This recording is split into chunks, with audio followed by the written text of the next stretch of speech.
what you saw from him on the mound tonight, is this that stuff you kind of wanted to see him take in regard to getting back to himself? It is. This is Julio. I think there was a little bit of frustration. I think there was some embarrassment, and he rolled his sleeves tonight, and he competed like he always does. But I just felt that tonight he was truly on the attack from pitch one. How encouraging was it also to be able to get Bruce Dar to go in there and have an efficient inning? It was great.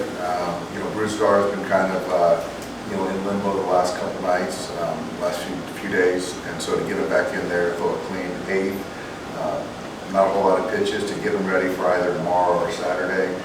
We feel good about that. So, and also what Julio did, getting Nicky Robertson in the game, Alex in there, so we can kind of reset for tomorrow, which is exciting.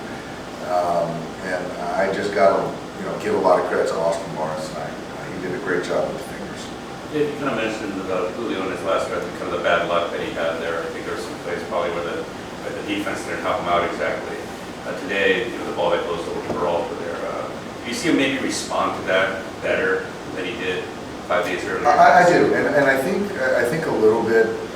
He's as good as we have. Along with Gersh, as far as not letting things that he can't control affect him. And I think for me, I give him a mulligan in the sense that, you're on a short pitch count, which he wasn't in Kansas City. So I think that he's counting pitches, counting innings, and so when there's soft contact, some unluck happening, I think it's sped up on him in the sense that you only have so many bullets for that day. So I think today there was a longer leash, and he weathered it, managed it, and kept going, which is great. You said 90 today. Was this, like 75 last time? Or? It was kind of 5 and 70-ish, something like that. Okay. But today, was there any temptation on your part to maybe let him go out there another inning? No. I was actually, that was going to be his last inning. I think for me, I didn't see any stress tonight, so I felt to get through 6, because actually he only got through 4 innings. So to get through 6, I thought was a win in itself. A few months ago, you kind of remarked how Julio kind of wasn't attacking as much as he kind of has in your past. Did he kind of need to get his butt kicked a little bit just from like getting back in stretch in a sense? Or I think that's kind of depends on who you ask. But I think attacking it, I think is sometimes gets misunderstood. It doesn't just have to be the fastball. And I think tonight, if you look at his pitch usage, I think it was 50-50 mix as far as hard and soft. And for me, I still think that every pitch he threw was to attack. And so I think that sometimes it gets a little misconstrued. Do you have the sense that the inconsistencies, the injury, had worn on him at all mentally, or how did you feel like he had kind of just handled this first minute? It's a hard one because I don't feel I know he wasn't injured early, and I still believe that there were some inconsistencies. But after that St. Louis outing, I don't really know how much before that he felt the hamstring. From what I was told, it was in that start, so that's all I can go on.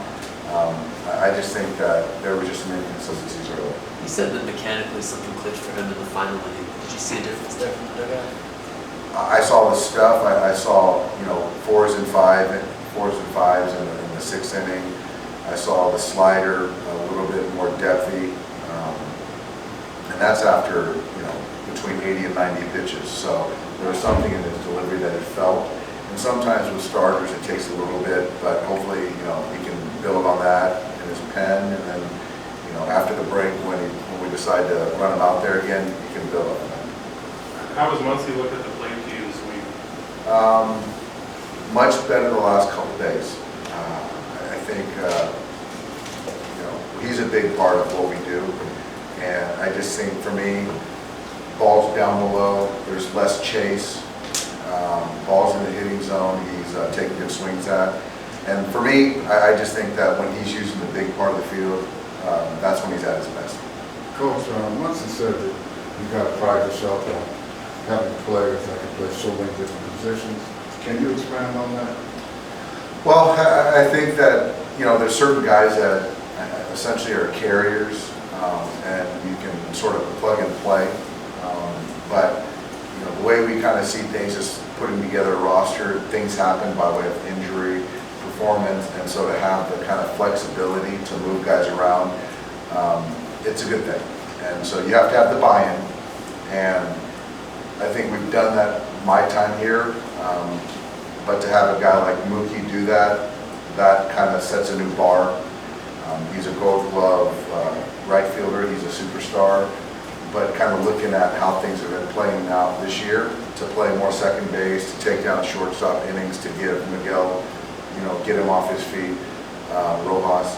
I think that just kind of, it's next level unselfishness, and so for me, it makes my job a lot easier because everyone's got to buy in if Mookie's going to do it. Your thoughts on Freddie's impact both off the, or at the plate, obviously, and then defensively, the double play, the sliding catch, the stolen base. I mean, he seems to do it all tonight. Yeah, it's one of those, we talk about tools in the big leagues or players, and it's like that sixth tool is availability.